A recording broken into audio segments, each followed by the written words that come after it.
Hi folks, Pete here from Ashton's Cars. Today doing a quick walk around video of our Vauxhall Mokka. This is a 62 plate, so a late 2012 model, and it's an exclusive trim. It's the CDTI 1.7 litre, which is a 130 horsepower diesel engine, and it's the CDTI X, and the X is standing for 4x4. So this is a four-wheel drive version of the Mokka. Works in a similar fashion to a lot of sort of crossover 4x4s in that it's front wheel drive for a majority of the time, and puts power to the rear if the front wheels start to lose traction. So it's quite a neat little system, and it's quite a neat little car really. I've always been a bit of a fan of the Mokka. It's a bit of a guilty pleasure really, because it's a crossover, but it's also quite light for a crossover, and the performance in it's quite sprightly, and it does mean that it's also very, very good on fuel. So I've always been a little bit of a fan of these, even though I'm not normally a massive Vauxhall fan.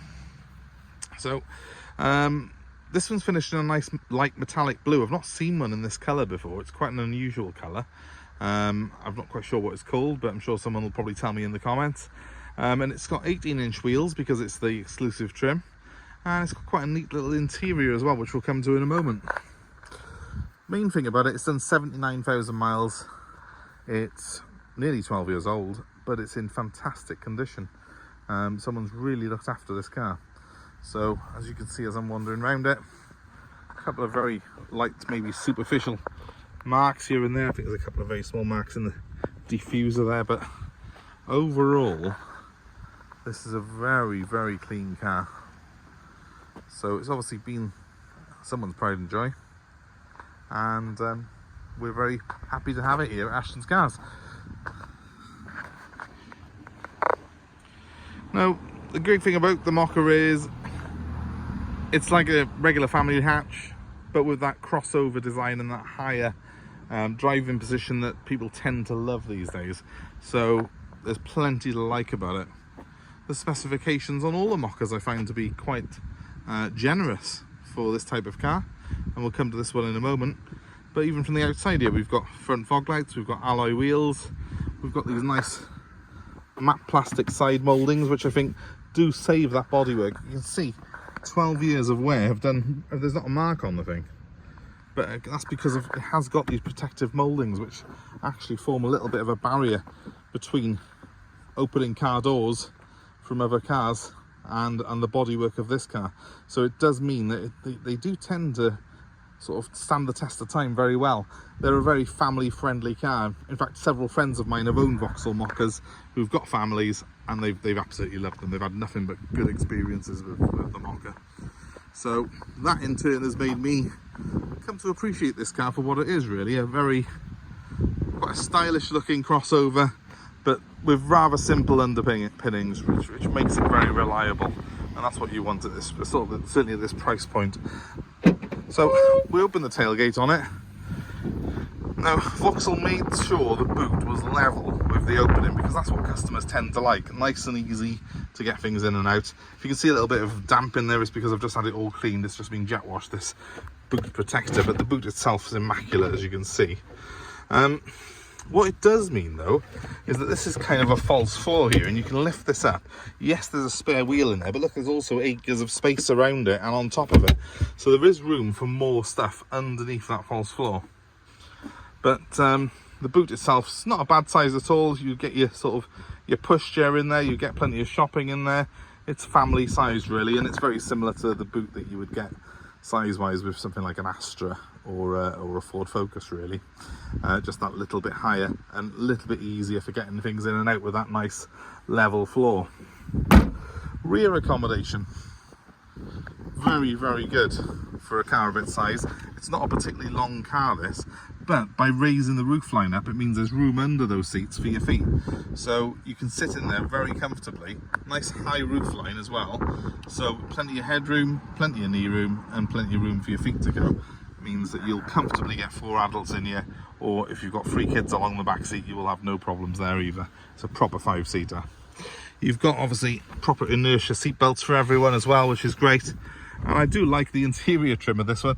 The fact that it's got this nice metallic blue on the outside and then a blue and brown interior For me, it just makes it stand out a little bit from the crowd, and I quite like that. We've got rear electric windows as well, and nice big deep door bends even in the back. And the USP, as I remember it, the unique selling point of this car when it was new is this. It's got a 3-pin plug in the rear for people to put their game systems or phones plugged in. These days we've all got USB ports everywhere, but back in the 2012 that was quite state of the art, having that plug point, and it might come in handy for you now with various devices you may own. But let's move on to the front. As I say, this is an exclusive trim, so it's sort of middle of the range, but really good spec, I think, because it's got the sort of things that I would want in my Mokka. It's got dual climate controlled air conditioning and cruise control, and it's got that nice front armrest there, which adds a little bit of comfort to the car. But again, an unusual colour choice, but I think it's aged quite well and works quite well for this car, in that it's brown. This is brown plastic here, dark brown, with the blue trim on the dashboard, and that two-tone interior does look quite classy, doesn't it? But it's also worn very well, because if you look, 12 years and 80,000 miles almost, and there's no wear really in that seat. It's not split at all, the cloth, so that's very, very nice to see. Brands like Mercedes should perhaps take note, because a lot of the time I've seen Mercs with this mileage and the seat's starting to split, which is crazy, a premium car like that. This is a regular sort of run-of-the-mill car, but it's been very well put together, and I like that. I'm going to jump in quickly, shut the door. So things I've got in here include power fold mirrors, I think. Yeah, they fold in electrically like that. I've got the cruise control built into my steering wheel. Again, something that I'm very, very keen on in a car. And it's a 6-speed manual gearbox. And that 6-speed, that's tall 6th gear, along with the cruise control, gives this car surprisingly long legs on the motorway. It'll cruise quite effortlessly at motorway speeds all day. It's also got things like the Bluetooth connectivity for my phone, so I can put my phone on and use that these buttons by here to answer calls. And I've got a DAB stereo in this car as well, so I'm able to pick up all sorts of stations, which are great, so I can keep myself pretty entertained on the go. Now, the previous owner had a dash cam system in the car, and it's all pre-wired for that, so I've got a couple of wires by here for a front camera, and I think the rear camera is actually still there, so you can easily set up to have a dash cam fitted in this car if you wish to. Might lower your insurance a little bit if you do it. Let's start it up anyway. It is coming up for due a service, so it's going to come up with that in a second. Yeah, it's warning me of a service, but we'll get rid of that. We'll do a service on this car before it goes out though, for the new owner. Averaging currently 38 miles per gallon, but it has been in the car wash this morning with the engine running, so I've probably, that's probably not the most reflective figure. I tend to find these will do over 40s of the gallon on average, but let's see if it's got a, I don't think it has got a sort of a longer range one than that. So 38 to the gallon it's averaging currently. You're going to probably get 40, 45 to the gallon on average out of this car though, if you're driving it normally. I have got parking sensors on the front and the rear of this car. That's something that is very, very good. And it has the start-stop system on it as well. That ecosystem there is for start-stop. You can turn that off if you don't like it, but it does save you a couple of miles per gallon when you're stuck in traffic.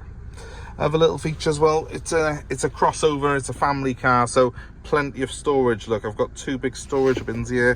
That one's got a cover that goes over it. I've got cup holders by there, another cubby there with aux ports and USB slots and stuff like that in it. And I've got 2 glove boxes, which is great. Now, I've also got plenty of room in my door bins for things like bottles like this. That can go in there, or it can go in the cup holders there or there. There's plenty of space in this car to throw things and put things away, because if you've got a family, that's what you want. You want storage solutions and space. There's even another little storage bin by here, which I can pull down, which I think's just got the locking wheel nut in it at the moment, but very, very handy in terms of a family car having these little storage solutions inside. And Having dual air conditioning again is a real bonus. It's something that we don't often see in a Mokka, so it's something that's higher spec than the standard car. And I've also got this switch by here. Now that's the hill descent control, something that you normally see in Land Rovers and stuff like that. But this car's got a form of hill descent, which means that you can literally press the button, put it into first gear and just let go of the controls, and the car will sort of glide you down at about 5 miles an hour down slopes in the ice, snow or mud. So it's a very, very well equipped little car. This is for something that's got a smaller footprint than a Focus or an Astra, believe it or not. So very, very impressive. Now as I say, I'm quite a big guy. I feel pretty comfortable in this car. The seat's multi-adjustable, it's height and reach adjustable, and so's that steering wheel. So it's easy for people of all shapes and sizes to feel quite comfortable behind the wheel of this car. Let's just turn that down and let's show you back to the outside of it, because I said it was going to be a brief walk around video, and well, we're over 10 minutes into it already. So let me just show you back to the outside. Safe to say, if you're looking for something family orientated, this is a good car. It's a good bet for you, this is. And it's got things like auto headlights, auto mirrors, auto wipers.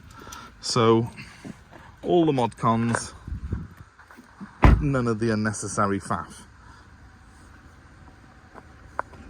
Overall, if you're looking for one of these, you're not going to find a cleaner one. And this is a proper little price range car, this is. It's quite a cheap little motor. It's going to be under 5 grand, and I think it still looks an eyeful of car. It still looks quite a fresh, modern shape. I quite like its chunkiness, if that's a word. So if you're interested in it, give me a call. My number's 07932 873 646, and of course the Mokka is available for sale and with nationwide delivery, and we're happy to take your old car as part exchange. So let us know what you've got. If you're in the market for something like this, we will work a deal around you. My number one more time is 07932 873 646. And please give us a like, share our video, subscribe to our channel and hit the notifications. And hopefully you can see our stock as it comes in, see new videos that we've got, car buying advice, and lots of interesting and weird and wonderful cars that we get in from time to time, which we feature on the channel. But thanks very much for watching, guys. I hope it's been of interest, and I hope to see you very, very soon here at Ashton's Cars. Have a great day wherever you are. Bye for now.